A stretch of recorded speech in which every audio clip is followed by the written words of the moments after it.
We're going to talk about something deeply personal today. It's a topic that's often painful, and it all started with a question we received from someone in our community.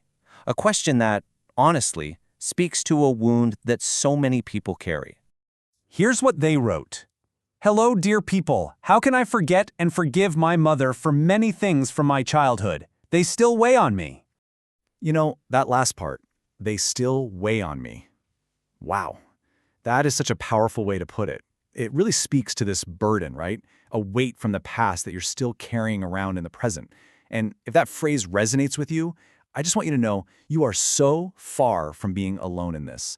And that feeling, it's completely valid. So let's talk about that. What is this weight, really? It's so much more than just a bunch of bad memories. From a psychological perspective, it's a huge flashing signal that there's an emotional injury that hasn't healed and really, really needs your attention. And this brings us to a really crucial idea, that pain has a right to be heard. It doesn't need to be silenced or pushed away. The goal here isn't to just get over it, but to actually lean in and understand the message that the pain is trying to send you. So why does this kind of pain have such incredible staying power? Well, it's because childhood wounds are almost never just surface level. They go deep. They affect the very foundation of how we see ourselves and the world. Think about these 4 things as the pillars of our emotional home. Our sense of self-worth, our feeling of security, our capacity to give and receive love, and our feeling that we belong. When our early experiences shake those pillars, the whole structure feels unstable, often for a very long time. And this is where the anger and the sadness can feel so fresh, even decades later. There's a part of you, we often call it the inner child, that is literally still waiting for someone to recognize the hurt, to offer an apology, to show some understanding, to provide comfort. That unfinished business, that's the weight.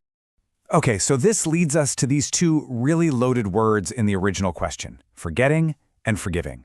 They are so often misunderstood. We really need to redefine what we're actually aiming for here.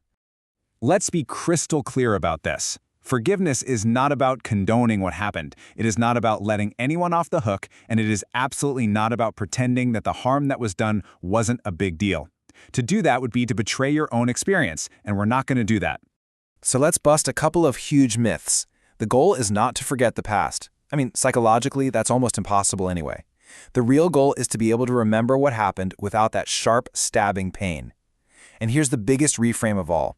Forgiveness is not some gift you give to the other person. It is a gift of freedom that you give to yourself. It's you making the choice to finally put down that heavy weight you were never supposed to carry in the first place.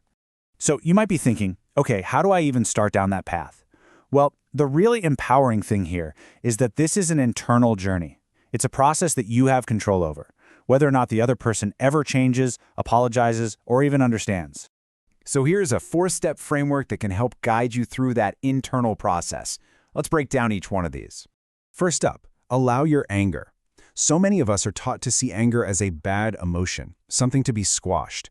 But your anger is just information. It's a really powerful signal that a boundary was crossed or a need wasn't met. So before you can ever let it go, you have to let it in. You have to listen to what it's trying to tell you. Step 2, this one can be challenging, but it is so crucial. It involves separating the role of parent from the actual person who filled that role. The role came with all these expectations of perfect love, of safety, but the person, well, they were likely flawed. Maybe they were immature. Maybe they were dealing with their own trauma. Maybe they were just hurting in their own way. Now, I have to say this again. This is not about making excuses for their behavior. It's about freeing yourself from the kind of black and white thinking that keeps you stuck. Step 3 is all about reclaiming your power. It's reframing forgiveness as an act of self-liberation. And what does that look like in the real world? Well, it might mean reducing contact. It might mean setting and enforcing much clearer boundaries. It very often means accepting the painful truth that you might never get that apology you deserve. And ultimately, it's that internal decision to release the hold that their actions have on your life today. And finally, step 4. This is a really powerful therapeutic exercise. You're going to write 2 letters. The first letter is to your mother, and it's for pure release. You say everything you never got to say. No filter, no holding back. And you don't even have to send it. The second letter, that one's for healing. You, as the strong, capable adult you are today, write a letter to that hurt inner child, and you give that child all the recognition, all the understanding, and all the comfort that they were missing back then. It's an incredible act of what we call self-parenting. As we pull all these threads together, this whole journey really builds toward one final powerful question. A question that can really help you clarify your path forward. I want you to just take a moment and really sit with that. Do you want forgive, or do you want, finally, to be understood? Sometimes what we think is a quest for forgiveness is actually a search for something much deeper, that fundamental human need to have our pain seen, to have it validated, and to be understood. Realizing that can change everything. It shifts your focus from something you need from them to something you can start giving yourself. And finally, I just have to say this. This is hard work. This is heavy stuff. You do not have to go through this alone. If that weight just feels like too much to lift by yourself, please consider reaching out for support. Working with a therapist or a counselor can give you a safe, supportive space to gently and carefully untangle these old knots. Thank you for exploring this with us today.